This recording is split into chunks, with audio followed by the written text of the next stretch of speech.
নমস্কার, ববিতা রান্নাঘরে আপনাদের সবাইকে স্বাগত। আজকের আমি নতুন একটা রেসিপি বানাতে চাই। সাগুর পকোড়া, সাগু ফুলকপি আলু দিয়ে পকোড়া আর ধনেপাতার চাটনি। দেখুন এই চটপটা মজাদার টেস্টি খাবার রেসিপি। হ্যাঁ বন্ধুরা, রান্নাঘরে চলে এসেছি। এবার আমি উনুনটাকে ধরিয়ে নেবো। উনুনটা ধরিয়ে নিচ্ছি। বন্ধুরা, উনুনটা ধরানো হয়ে গেছে। এবারে আমি কড়াইটা বসিয়ে দিয়েছি। বসিয়ে দেওয়ার পরে কড়াই জল দিচ্ছি।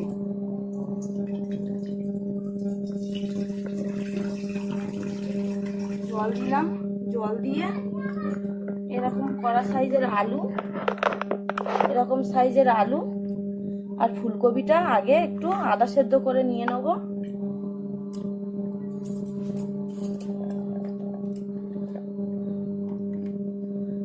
আগে আমি আদা সেদ্ধ করে নেব।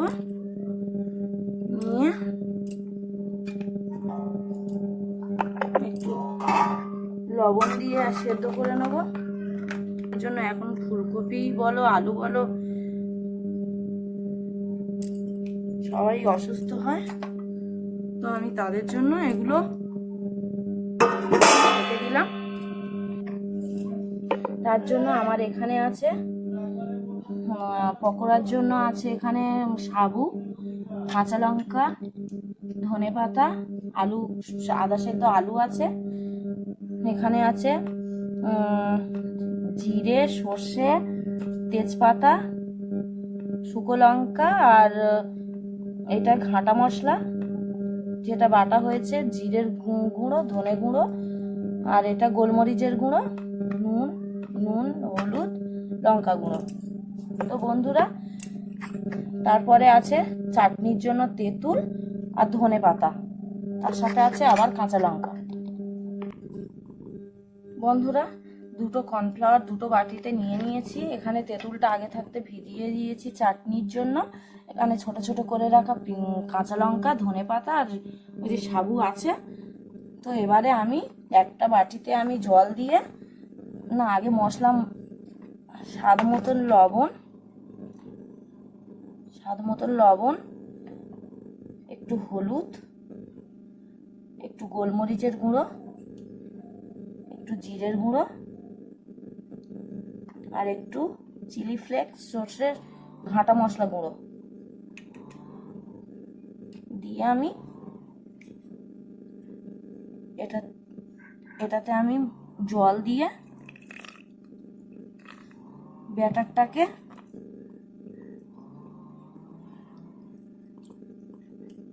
আমি হাত দিয়ে মাখছি।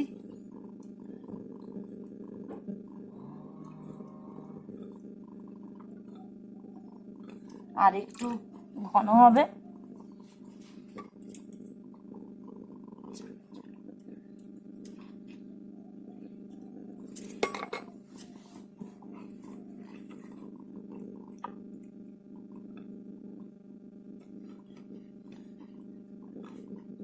দেখে নিন বন্ধুরা, ব্যাটারটা এরকম ভাবে করে নিলে ভালো হয়।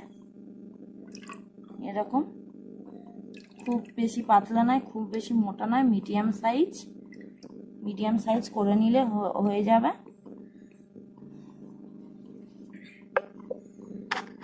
বন্ধুরা, এবারে ফুলকপিটা একটু সেদ্ধ হয়ে গেছে, কারণ এতে বেশি ভাপালে তো গলে যাবে, কারণ এটা তো গ্রেট করতে হবে। ফুলকপিটা তুলে নিচ্ছি।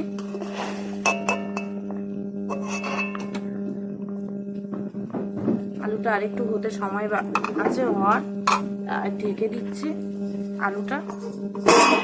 এবার আলুটা তুলে নেব। দেখি,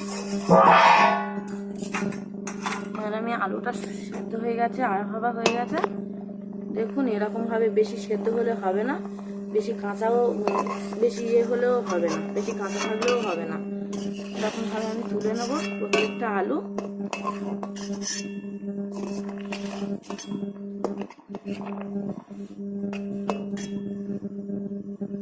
নিয়েছি। এবারে বন্ধুরা, এই বড় গ্রেটারটা দিয়ে আমি এটাকে গ্রেট করে নিচ্ছি। ফুলকপিটা বন্ধুরা ফুলকপিটা দেখুন এরকম ভাবে গ্রেট হয়ে গেছে। এবার আমি আলুটা গ্রেট করে নিচ্ছি। এরকম ভাবে আলুটাও গ্রেট করে নিচ্ছি। বন্ধুরা দেখুন আমার এই দুটো গ্রেট হয়ে গেছে, এরকম ভাবে গ্রেট করে নিতে হবে। নিয়ে এই যে সাবুটা, এটা কিন্তু রাত্রেবেলা ভিজিয়ে দিয়ে সকালবেলা জল ঝরিয়ে একদম ভালো করে শুকনো ভাবে, দেখুন বন্ধুরা এরকম ভাবে জলটা ঝরিয়ে নিতে হবে। তো আমি এটার সাথে অ্যাড করে নিচ্ছি সাবুটা। এই বাটির এক বাটি সাইজ বাটির সাবু। আপনারা যদি বা বেশি করে নিতে চান তাহলে বেশি করে দিতে হবে। কাঁচা লঙ্কা কুচোনো, ধনে পাতা কুচোনো,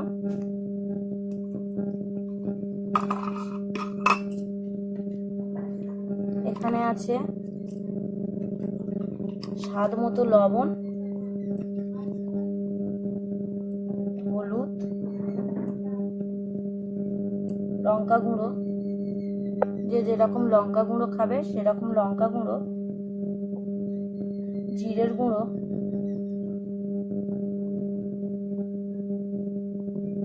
সব রকম মশলার গুঁড়ো আর গোলমরিচের গুঁড়ো।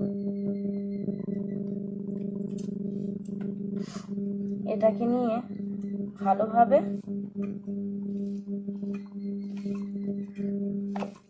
মাখিয়ে নিয়ে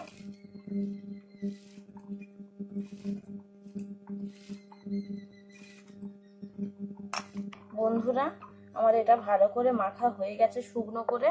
একটু জল দিলেও হবে না, কিছু দিলেও হবে না, এরকম ভাবে মেখে নিতে হবে। এবারে আমি উনুনের মধ্যে কড়াটা বসিয়ে দিচ্ছি। দেখে নিন অল্প করেই তেল দেবে, কারণ এগুলো খুব তেলে দিলে ভালো লাগবে না। অল্প করেই তেল দেবে, দিয়ে গরম করে নেবে, তেলটাকে একটু গরম করে নেবে। নিয়ে এদিকে চলে আসছি, এরকম ভাবে শেপটা করবে। এবারে যে যেমন ভাবে শেপ করতে পারে, আমি এরকম ভেজিটেবল চপের মতন এরকম ভাবে শেপ করে নিচ্ছি। শেপ করে নিয়ে এই কর্নফ্লাওয়ারের মধ্যে আমি ডুবিয়ে নিয়ে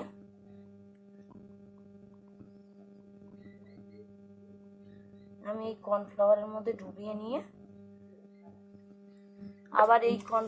মধ্যে ডুবিয়ে নিয়ে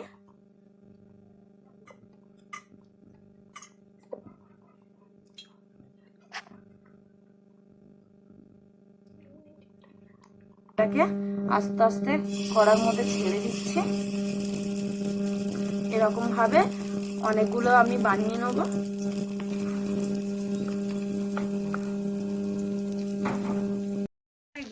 যে লো ফ্লেমে থেকে আর একটু স্বাভাবিক মাঝারি ফ্লেমে এইটা করলে ভালো হয়।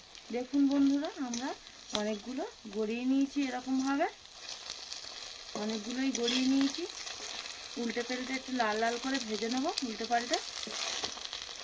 কিন্তু দেখুন বন্ধুরা অল্প তেলেই করতে হবে, বেশি তেলে করলে কিন্তু ভালো হবে, কিন্তু যারা বাচ্চারা আছে বলো আর বয়স্ক মানুষরা আছে তারা এত তেল খাওয়া তো উচিত নয়।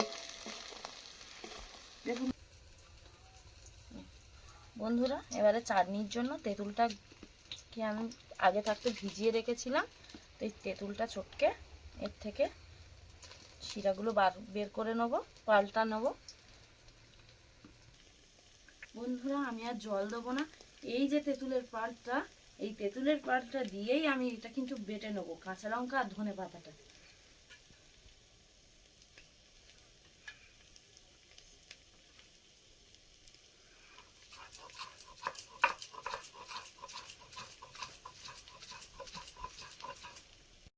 বন্ধুরা আমার চাটনিটা রেডি হয়ে গেছে, বেটে নিয়েছি।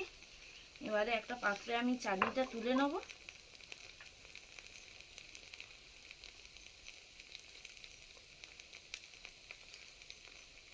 এর মধ্যে তেঁতুলের যে শিরাটা আছে আমি ঢেলে দেবো।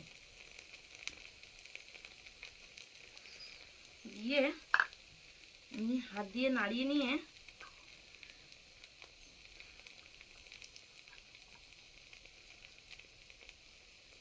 বেশি পাতলা বেশি মোটা হবে না, এরকম ভাবে বানাতে হবে বন্ধুরা। এবারে আমি এই প্লেটের মধ্যে তুলে নিচ্ছি। এগুলো মানে আস্তে আস্তে অল্প অনেকটা সময় নিয়ে ভাজতে হয়। দেখুন বন্ধুরা, এরকম ভাবে আমি তুলে নেব।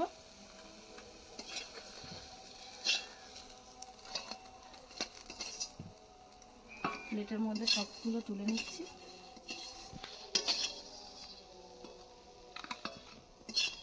বন্ধুরা এবারে এই পকোড়ার মধ্যে আমি একটু গোলমরিচের গুঁড়ো অ্যাড করব উপর দিয়ে, একটু এই চিলি ফ্লেক্স, সর্ষে, লঙ্কা গুঁড়ো এর মধ্যে অ্যাড করে একসাথে ভেজে রেখেছিলাম, এই মশলাটাও দিয়ে দেবো। চাটনির মধ্যেও একটু দিয়ে দেবো, জিরের গুঁড়ো দিয়ে দেবো, একটু গোলমরিচের গুঁড়ো আর একটু দিয়ে দেবো, স্বাদ মতো লবণ দিয়ে দেবো একটু।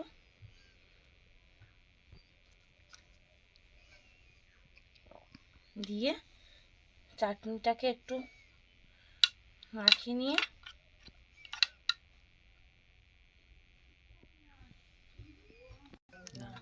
কত সুন্দর হয়েছে, সফট, কত সুন্দর নরম হয়েছে দেখুন।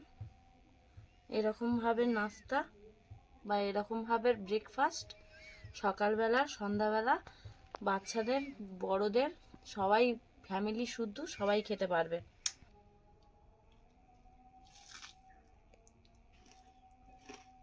বাহ, দারুণ। বন্ধুরা তোমাদের যদি আমার এই রেসিপিটি কি ভালো লেগে থাকে তাহলে সাবস্ক্রাইব ও লাইক কমেন্ট শেয়ার করে দেবেন।